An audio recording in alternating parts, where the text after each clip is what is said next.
Bismillahirrahmanirrahim. Halo, assalamualaikum teman-teman. Apa kabar kalian hari ini? Semoga selalu dalam keadaan sehat walafiat dan dalam keadaan dilindungi Allah Subhanahu Wa Taala ya. Oke teman-teman, terima kasih sudah klik video ini. Jangan lupa di subscribe. Yang belum subscribe, terus kalau yang udah jangan lupa di share ya di media sosial kalian supaya aku semakin semangat bikin konten.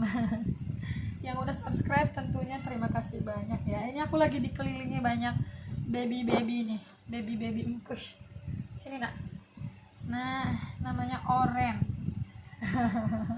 Aku kalau lagi bikin video pasti digangguin ya sama bocah-bocah ini nih. Nih. Ada yang satu ibu, ada yang beda ibu aku temuin di jalan, macem-macem deh teman-teman. Oke, alhamdulillah hari ini dalam keadaan sehat. Sudah berbuka puasa dengan nikmatnya. Alhamdulillah masih bisa menengguk air segar ya. Masih bisa bernapas, masih bisa tersenyum, masih bisa berbagi tentunya. Oke teman-teman, apa ya? Menurut saya sendiri puasa kali ini tuh agak-agak sedih gitu. Sedihnya itu bukan karena apa, kayak sepi gitu ya. Maksudnya nggak ada lagi suara-suara bocah di masjid untuk sholawatan, nggak ada taraweh gitu, mesti di rumah masing-masing gitu. Masya Allah, diuji banget bener-bener kita ini. Semoga segera berakhir ya, dan ya kita bisa beraktivitas kembali gitu. Jujur aja saya tuh udah bosen banget sudah bosen banget di rumah. Karena saya rasa semua orang udah merasakan bosen ya, udah di puncaknya lah ya gitu. Tapi lagi-lagi demi menjaga diri dan keluarga dan juga orang lain, kita harus diam di rumah. Molly, jangan nak. Kamu udah makan belum? Ini dia belum sembuh kupingnya. Ini tadinya dia badannya kecil banget teman-teman, dia itu udah kayak busung lapar gitu deh. Sekarang dia udah adaan badannya, alhamdulillah. Oh ya teman-teman, kemarin itu aku udah beberapa hari nggak bikin video karena lagi sibuk di toko, karena aku mau close dulu anak-anak karyawan supaya dipersiapkan dulu THR-nya, gajinya, bonusnya, segala macem. Jadi kemarin off dulu. Terus kalau hari Minggu saya tuh di rumah mertua gitu, jadi nggak bisa bikin video. Oh ya teman-teman, kenapa nak dijatuhin tuh aja?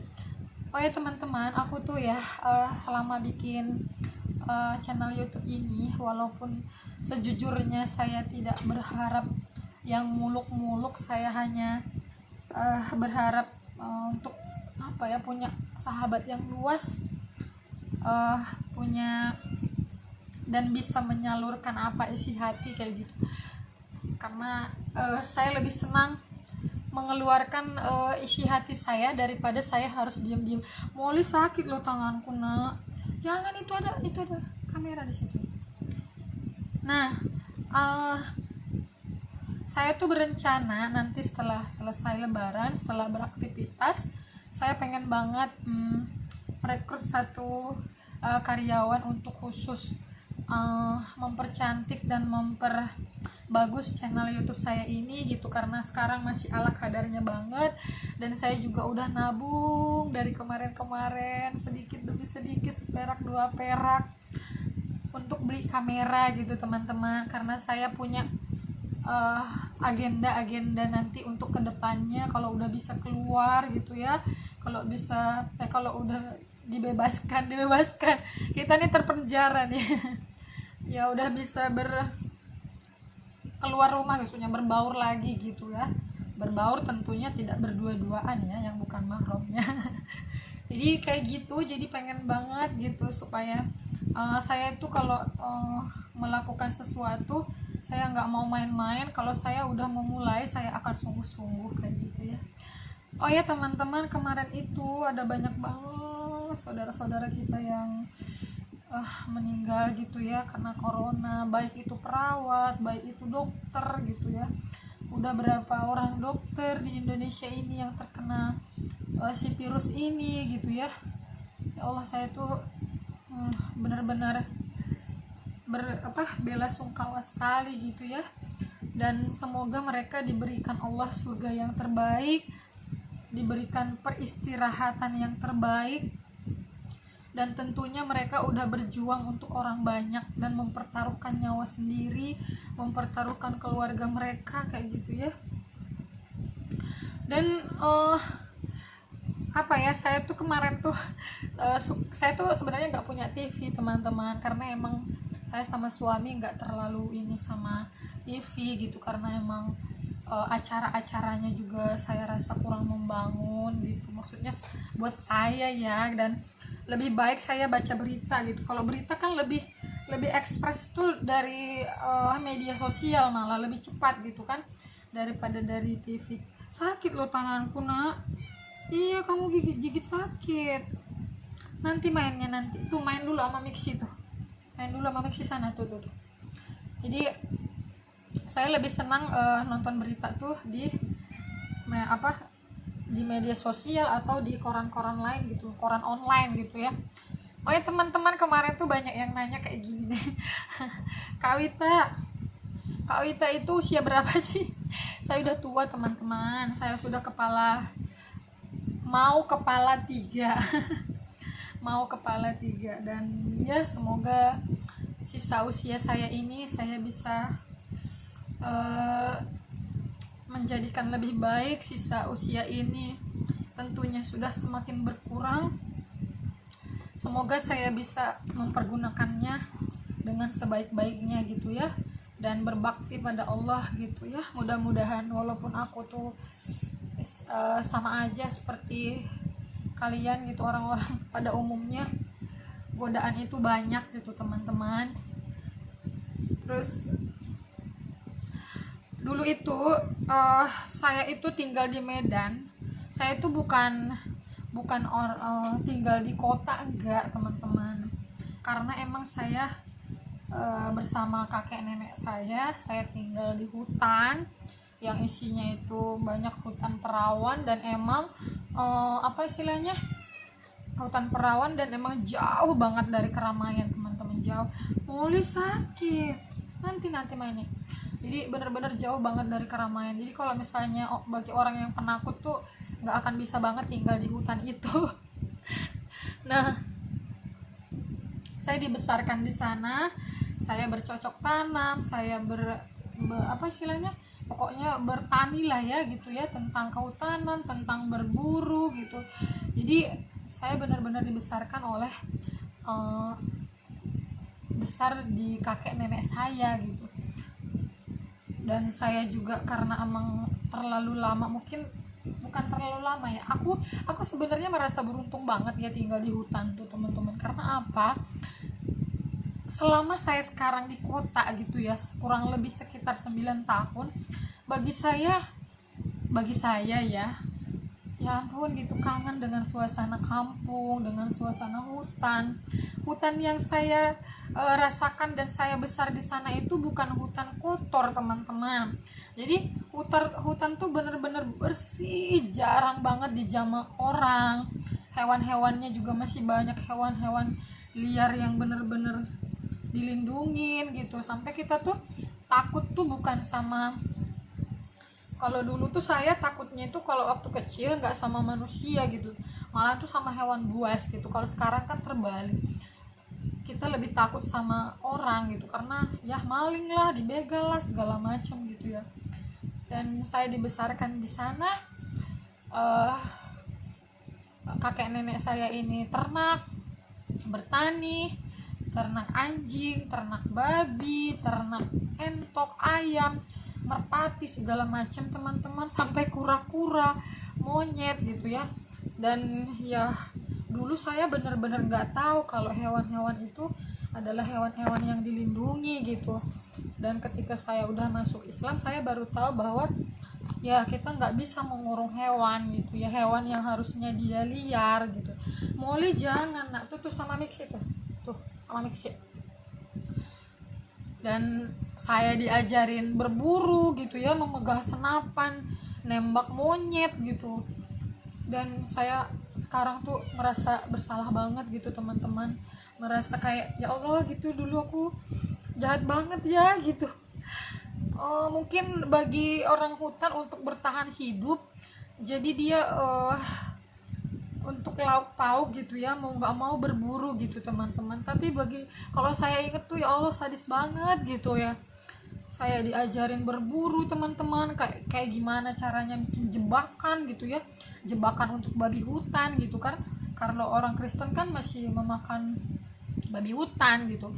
Dan jujur aja kalau saya ditanya sama teman saya tuh gini, binatang apa yang belum pernah kamu makan Wita? Sepertinya sudah mulai dari tahu nggak sih kecoa sawah yang warna hitam itu disangrai teman-teman, disangrai dikasih cabai udah gitu aja gitu. Babi udah pasti, monyet Lampung, monyet abu, monyet hitam udah semua saya makan. Anjing gitu ya, kalau kucing enggak ya, kura-kura, kodok, katak, kecebong, ular, biawak, burung, segala macam burung, merpati udah pasti, segala macam hewan ternak udah pasti saya makan kayak gitu kan. Entok, anjing, DLL lah gitu ya. Dan saya kalau mikirin itu, ya Allah, ini badan saya tuh banyak banget timbunan di masa kecil, makanan yang gak baik gitu. Mulai dari di dalam air, di darat gitu ya, segala macam yang bergerak di dalam air tuh saya makan kayak gitu. Dan mungkin begitulah cara hidup orang yang bukan muslim gitu ya. Mungkin kala itu kalau saya udah muslim, saya tidak akan memakan hewan yang dilarang oleh Allah gitu ya, yang dilarang oleh Islam gitu. Tapi lagi-lagi saya ketika itu harus mengikuti kehidupan opung saya kayak gitu. Jadi saya ini udah semua memakan jenis ini teman-teman, hewan gitu ya. Yang belum pernah saya makan tuh ini loh ya, semut lah ya, kelinci, kucing gitu yang nggak saya makan gitu. Kalau hewan-hewan kayak harimau itu juga nggak saya makan. Tapi dulu kambing pegunungan teman-teman, tahu nggak, itu juga saya makan karena kakek saya ini adalah peburu yang handal. Beliau itu almarhum itu benar-benar peburu yang handal. Jadi kalau misalnya ada berburu besar-besaran gitu dari kampung sebelah, kakek saya itu adalah orang terdepan kayak gitu. Jadi dia mengajari saya, cucunya benar-benar harus pintar berenang, memanjat, berburu, karena kata beliau tuh itulah salah satu cara menyelamatkan diri hidup di hutan kayak gitu. Jadi kalau misalnya banjir, kita harus bisa berenang dengan segala macam ujiannya di kebanjiran gitu. Dulu saya tuh harus kalau mau sekolah tuh kan harus nyebrang sungai gitu kan. Jadi sepatu sama baju seragam tuh taruh di plastik, diputer-puter bung gitu kan ke seberang, baru nanti kita berenang gitu, tinggal badan kita doang gitu. Kadang-kadang tuh teman-teman kita lempar tuh nggak nyampe ke seberang, malah kalau kurang tenaga gitu kan gitu kan, biar tenaganya jauh. Tapi kalau kadang-kadang tenaganya nggak kuat ya, baju seragam hanyut, sepatu hanyut. Bukan nggak bisa berenang, kita bisa berenang, tapi kan kecepatannya itu dia udah, si barang kita udah duluan jauh gitu teman-teman. Itu bukan sungai yang tenang yang dilewati, tapi sungai yang benar-benar deras gitu. Begitulah. Jadi kalau emang nggak bisa berenang, nggak akan bisa hidup di hutan kayak gitu. Jadi saya benar-benar diajarin banget bagaimana mengendalikan diri di dalam kedalaman air gitu kan. Sampai saya diajarin tuh waktu kecil sama kakek saya tuh gini, kamu loncat dari batu itu, sungainya airnya itu tenang teman-teman, tenang, tapi dia dalam banget dan di bawahnya itu emang pasir gitu kan. Kamu sekarang loncat, aduh sakit, loncat dari batu dari atas, menyelam ke paling dasar sampai ketemu pasir, dan pasirnya kamu genggam, kamu angkat, dan kamu bawa ke permukaan. Coba gimana cara bawanya? Saya sampai 3 bulan latihan itu sama opung saya baru bisa bawa pasir dari kedalaman 10 meter dari bawah, saya bawa sampai ke atas. Kan kalau kita bawa pasir dari bawah sampai atas itu kan habis kan di ini air gitu. Jadi ternyata bisa gitu kalau misalnya kita udah terbiasa, kita tahu bagaimana kecepatan kita dari dasar sungai itu ke permukaan kayak gitu. Jadi saya belajar banget menyeimbangkan diri gitu. Terus memanjat, kalau misalnya ada hewan buas yang nggak bisa memanjat, kita harus bisa manjat gitu kan. Kalau misalnya dia menyerang kita kan kita bisa naik ke atas pohon kayak gitu. Jadi macam-macam banget ya teman-teman, perjuangan banget.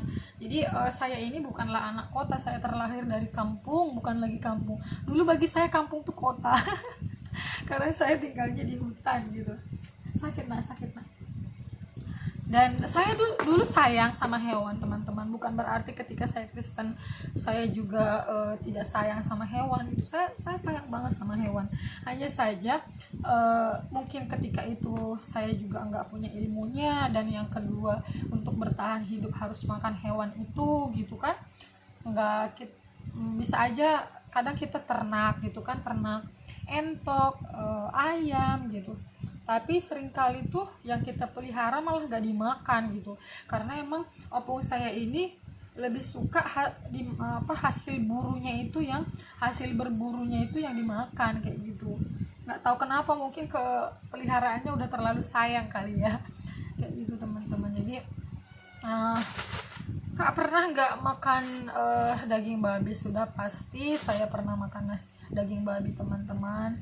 Dan ya namanya juga agama saya ketika itu berbeda, dan itu tidak haram dalam agama saya yang dulu kayak gitu kan. Dan saya ya ikut-ikutan juga karena kan saya terlahir di tengah keluarga itu gitu. Dan bagaimana rasanya, jujur aja kalau misalnya saya lagi makan entah di pinggir jalan, entah di restoran mini kayak gitu, saya tahu bagaimana. Sampai sekarang saya masih bisa membedakan apakah di dalam makanan itu ada kandungan babi. Ini saya masih bisa membedakan karena nggak bisa lupa teman-teman, rasanya itu, bau minyaknya itu, minyak babi itu gitu kan, nggak bisa lupa gitu. Jadi alhamdulillah sampai sekarang ketika misalnya saya makan tadi nggak ada label halalnya, tapi ketika ditanya ini halal nggak, halal bu gitu. Tapi karena ketika kita makan ada wanginya. Kasihan sekali sih menurut saya ketika ada orang muslim yang dia nggak tahu gitu kan, pas ditanya ini halal bu, halal, karena mungkin dia hanya pedagang pinggir jalan. Kita nggak, sering kali kita lupa minta ininya gitu ya, halal MUI nya gitu. Kalau saya masih sangat-sangat ingat bagaimana rasanya. Jadi emang si daging B ini nauzubillah ya, maksudnya saya dulu itu menurut saya emang daging paling nikmat. Saya nggak ngerti kenapa gitu, tapi anehnya juga ketika dia udah dipotong-potong tuh masih bisa hidup loh teman-teman, maksudnya masih gerak-gerak gitu ya. Ya ketika saya udah tahu dalam Islam itu nggak boleh, saya tuh ngebayangin ya Allah, di badan saya ini penuh sekali dengan makanan aneh-aneh gitu. Aduh, kalau kalian mungkin geli gitu ya makan daging ular, daging biawak. Dulu ketika saya masih Kristen gak ada geli-gelinya gitu, tapi ketika udah muslim ya mungkin qadarullah ya, Allah tuh langsung mengubah hati saya dan mengubah isi pikiran saya bahwa itu sudah lagi tidak boleh gitu. Dan gak ada, kalau dibilang ada dulu makanan daging hewan yang paling enak menurut saya, ya sekarang udah lagi tidak ada rasa enak, dan tidak, sudah ya, kalau itu dilarang ya sudah haram semua gitu teman-teman, kayak gitulah. Jadi nggak mungkin ada nggak sih orang Kristen yang nggak mau makan B? Ya wallahu alam ya, tapi setahu saya semuanya mereka makan itu deh gitu, karena emang di keluarga mereka tidak haram kayak gitu. Jadi kayak gitulah saya dulu. Teman-teman tuh banyak yang nanya kayak gini, Kak kenapa pakai cadar gitu kan. Gini teman-teman, ya saya ya, pandangan saya, menutup aurat itu wajib, Dan pakai cadar tuh saya mengambil sunnahnya, tidak wajib kayak gitu. Yang pasti itu adalah dari ujung rambut sampai ujung kaki kayak gitu. Jadi terserah kalian mau pilih yang mana, mau ikut imam apa gitu kan. Yang pasti itu tidak tersesat gitu, tidak sesat di dalam Al-Quran gitu kayak gitu. Jadi kalau misalnya ada yang bilang, kenapa kakak sekarang pakai cadar, udah nggak ngaji ya? Enggak, saya ngaji, alhamdulillah masih ngaji ya, semoga lebih baik lagi. Bukan berarti aduh sakit nak, bukan berarti saya pakai cadar saya jadi orang yang berbeda, saya jadi punya pemikiran yang berbeda. Sebenarnya saya tuh pakai cadar tuh lelah dengan bulian teman-teman. Aduh sakit nak, belum mulai loh, sakit tuh. Main sama Maxi. Saya lelah dengan bulian gitu, bulian teman-teman gitu. Jadi yang namanya bully itu nggak hanya dari orang yang kita nggak kenal, justru kita dapat bulian tuh sangat-sangat yang kita kenal gitu. Gimana ya, kok sehari-hari kita tuh, mereka tahu dulunya kita seperti apa, dan mungkin saya seperti ini sekarang gitu, jauh sangat lebih kurus gitu. Dan alhamdulillah sekarang ini selama cuti ini saya udah naik beberapa kilo gitu teman-teman. Mungkin dulu saya gemuk, putih, sipit gitu kan, terawat gitu kan, ya itu dulu sebelum saya kena hipertiroid gitu. Tapi kan bagi teman-teman yang nggak ngerti, lagi-lagi saya terus aja dibully gitu. Dibully kayak misalnya, "Hai Wita, kamu tuh kena kanker ya, coba dari kok drastis gitu kurusnya, kamu tuh kanker stadium 4 ya, bla bla bla bla." Dan masih banyak lagi kata-kata yang lain-lain teman-teman, dan yang menurut saya nggak pantas saya omongin kayak gitu.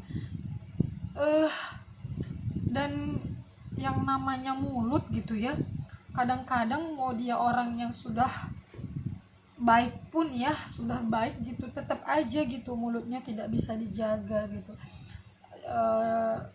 Ya qadarullah, mungkin itu ujian untuk saya gitu ya. Dan emang kata-kata itu, makanya kalau saya sangat hati-hati mengutarakan kata-kata, baik untuk suami saya, untuk keluarga saya gitu.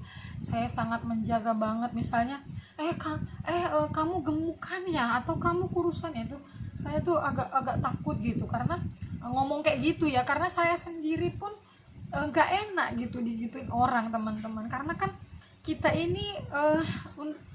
ini di depan mata manusia kan tetap aja yang dicari adalah kejelekannya, entahlah kenapa gitu ya. Manusia itu kalau misalnya kebaikannya ya dihiraukan saja gitu, giliran ada keburukannya, misalnya perubahannya, terus aja dibully gitu. Banyak banget ya, mulai dari saya hijrah itu mah udah pasti gitu kan, terus dari saya gemuk, berisi gitu kan, putih mulus jadi kayak gini gitu ya, kurus, itu udah banyak banget. Mulai dari di inbox, di WA kalian mungkin gak percaya, ada banyak banget WA yang gak saya bales gitu ya. Dan akhirnya tenggelam ke bawah gitu, karena emang setiap hari tuh pertambahan konsumen saya tuh banyak gitu, maksudnya setiap hari tuh nambah kontak WA-nya gitu, dari inbox FB gitu kan, banyak banget, dari komentar gitu. Inbox juga banyak nggak saya buka kayak gitu. Kalau udah menanyakan tentang fisik, entahlah saya sudah nggak respon gitu, karena kalaupun saya jelaskan nggak perlu juga gitu. Maksudnya saya jelaskan kepada orang yang saya kayak gini, saya karena kayak gini loh makanya kurus gitu.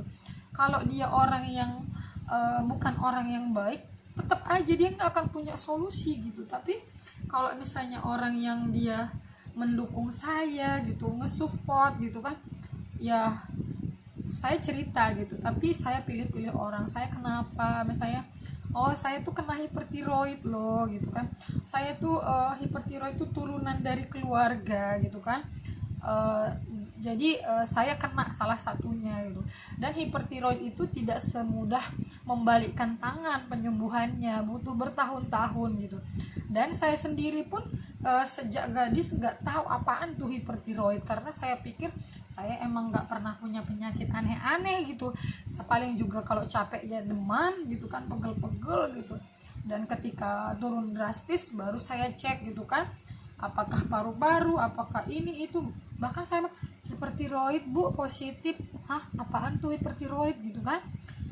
Dan akhirnya saya pelajari, oh iya, hipertiroid itu makan sebanyak apapun dia prosesnya tidak akan diserap gitu kan, digiling makanannya langsung dikeluarin. Jadi saya sangat gampang banget BAB, gampang banget pipis, baru minum aja nih hitungan 2 menit saya tuh bisa langsung kamar mandi. Atau lagi makan aja nih, makan gitu kan, lagi enak-enaknya baru setengah perjalanan saya tuh udah kebelet langsung pengen kamar mandi. Kadang kesel gitu ya, masih pengen menikmati makan tapi udah pengen ke kamar mandi gitu teman-teman. Tapi kan biar bagaimanapun itu adalah ujian saya gitu, jadi nggak perlu dibully, nggak perlu dikomentarin nggak baik gitu. Saya tidak suka dikomentarin untuk hal pribadi saya gitu. Kalau misalnya saya kurang soleh ya, kurang baik, silahkan dikomentarin biar saya bisa introspeksi diri. Tapi kalau udah mengenai fisik saya udah nggak setuju teman-teman gitu ya. Itu kenapa saya akhirnya memutuskan, dan saya nggak apa istilahnya, tidak memakainya dengan kewajiban, karena wajib itu adalah menutup aurat dari atas kepala, dari ujung rambut sampai ujung kaki, dengan menutup aurat dengan baju lorong tanpa sekat dan memakai khimar gitu ya, kayak gitu teman-teman. Jadi aku tuh nggak, jangan aku tuh nggak apa ya istilahnya, supaya aku sok suci gitu, enggak teman-teman. Sebenarnya berawal dari itu, akulah dengan bulian gitu ya, bulian teman-teman yang, kamu kenapa kayak gini, kamu kenapa kayak gini. Ada lagi yang bilang kayak gini, kamu nggak bahagia ya sama suami kamu ya, kamu tertekan ya, tertindas ya. Ya Allah gitu ya, andaikan dia tahu betapa aku bahagianya bersama suamiku gitu kan, apa perlu masa kita harus share ke orang kalau kita lagi bermesra-mesraan, bercanda gitu kan, apa kita harus share? Kan enggak gitu ya. Dan apalagi misalnya suami saya tuh alhamdulillah ketika kami nikah, beliau itu tuh kurus banget dan emang tinggi gitu ya, dan sekarang beliau itu sangat-sangat berisi gitu ya. Baru nikah berapa bulan aja beliau udah naik 12 kilo gitu, sekarang udah berapa puluh kilo gitu ya.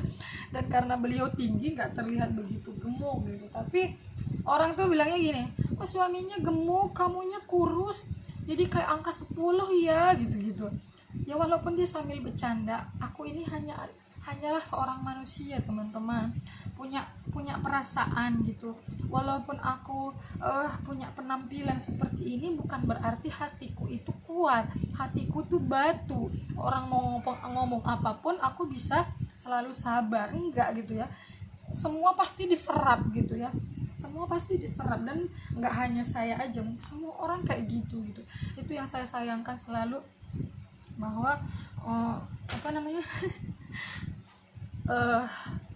salah satu yang membuat saya berubah, bukan berubah dalam arti pemikiran saya, tapi berubah untuk bernikop gitu ya, berawal dari situ. Tapi ya mudah-mudahan ini sebagai untuk kebaikan untuk saya gitu kan. Saya juga bisa mengubah niatnya gitu kan teman-teman ya.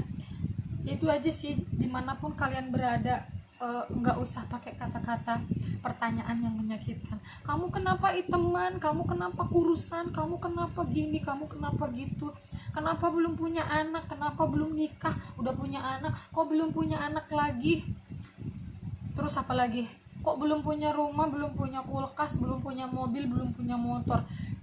Semua pertanyaan itu nggak penting gitu ya. Oke, kita bisa berpikir ya udahlah nggak usah didengerin, tapi kita ini hati perempuan tuh perasa gitu ya. Dengan dia mendengar, dia akan menyerap dan terus dipikirin kayak gitu. Nggak bisa kayak kita seperti laki-laki logika gitu kan, kalau nggak gini, kalau nggak gini ya udah gitu kan. Kalau laki-laki, kok kita kan berbeda gitu. Menjaga mulut yang berapa senti ini amat sangat susah teman-teman. Jadi dimanapun kita berada, untuk diri saya sendiri juga gitu ya, hati-hati mengungkapkan kata, hati-hati mengungkapkan kalimat, karena itu bisa jadi menyakiti hati orang lain gitu, membuat dia down gitu kan.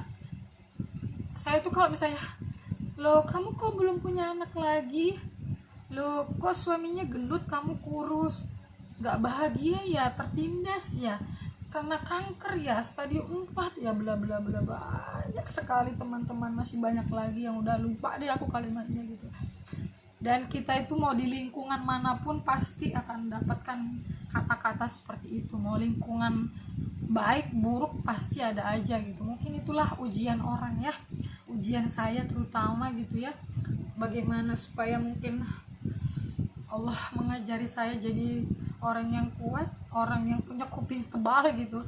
Tapi akhlak seseorang tuh bisa dilihat dari cara dia menyampaikan kata kepada orang lain gitu.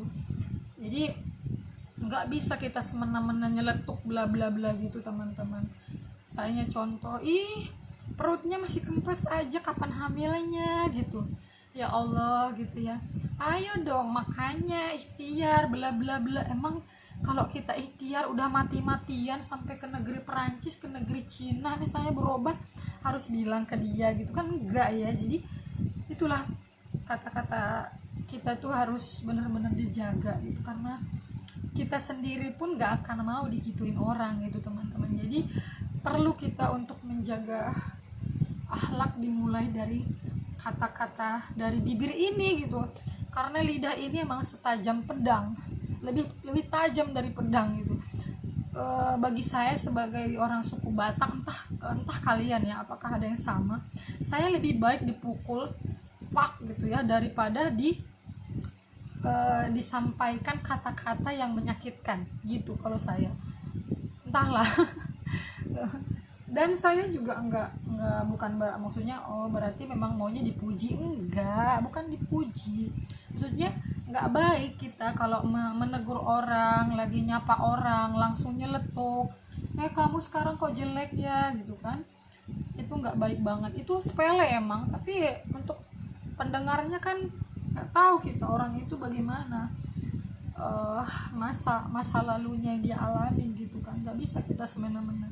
Jadi saya pun belajar gitu teman-teman, bukan berarti saya ini selalu berkata baik dan benar, enggak. Saya tuh tempatnya salah ya, semua yang benar adalah milik Allah gitu ya.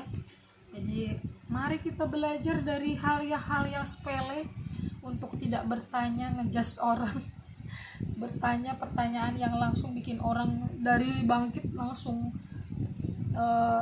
tumbang gitu ya. Hati-hati untuk saudara kita, bahkan untuk lihat nih manjanya nih, tuh. Nanti tuh mereka rebutan tidur di pangkuan aku loh, entahlah. Ini tuh anak aku temuin, aku tuh lagi belanja nih ke warung sayur, ini nemuin ini nih, dia ngikut aja. Aku lihat, ya Allah ini anak kurus banget, aku panggil dia ngikut terus dong sampai jalan ke rumah gitu kan. Sampai rumah ya biasalah kalau ada anggota baru yang lain tuh hahi berantem gitu loh, tapi enggak nyakar, enggak, lama-lama mereka udah bisa main bareng gitu. Sekarang dia udah gemuk tuh, tadinya kurusnya minta ampun. Ya gitu teman-teman ya. Jadi berbuat baik dari hal kecil nanti kita bisa ke hal yang lebih besar lagi. Menjaga kalimat, menjaga lidah kita ini untuk tidak mengeluarkan kata yang tajam, baik itu ya untuk suami kita juga nggak boleh gitu kan. Bisa aja dia diam-diam aja tapi dalam hatinya dia mikir juga gitu kan. Oke teman-teman, terima kasih udah tonton video ini. Aku seneng banget kalian udah subscribe, kalian udah share dan udah tonton selalu. Terima kasih.